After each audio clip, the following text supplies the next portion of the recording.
Hello दोस्तों, नमस्ते, प्रणाम। मैं दिव्या स्वागत करती हूँ अपने चैनल पर। और आज आप लोग के बीच प्रस्तुत करूँगी सुहाग गीत, बेटी सुहाग गीत। देखिए, बहुत ही प्यारा बेटी सुहाग गीत है।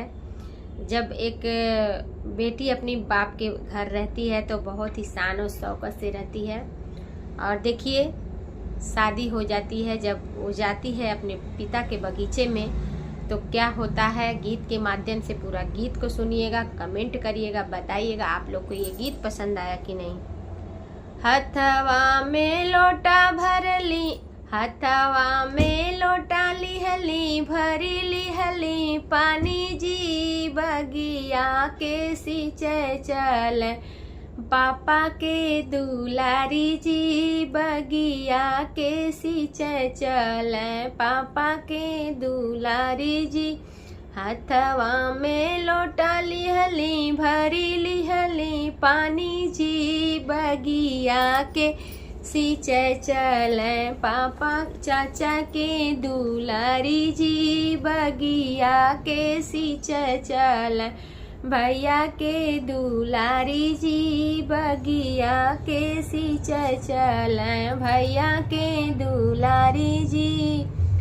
फूटी गईल लोटावायो, गिरी गईल पानी जी, फूटी गईल लोटावायो, गिरी गईल पानी जी, बिलखी बिलखी रोवे पापा के दुलारी जी, बिलखी बिलखी रोवे चाचा के दुलारी जी, बिलखी बिलखी रोवे भैया के प्यारी जी, बिलखी बिलखी रोवे।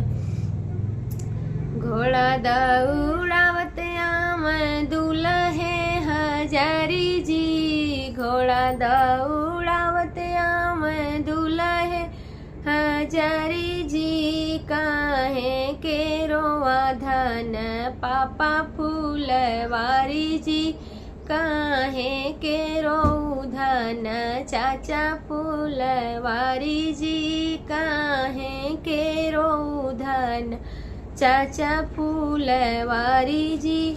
लाई देब चरखा चलाई देब पानी जी, लाई देब चरखा चलाई देब पानी जी, हंसी हंसी सिचिया धन पापा के फुलवारी जी, हंसी हंसी सिचिया धन पापा के फुलवारी जी, हंसी हंसी सिचिया धन चाचा के फुलवारी जी, हंसी हंसी सिचिया धन भैया के फुलवारी जी, हंसी हंसी सिचिया धन भैया के फुलवारी जी।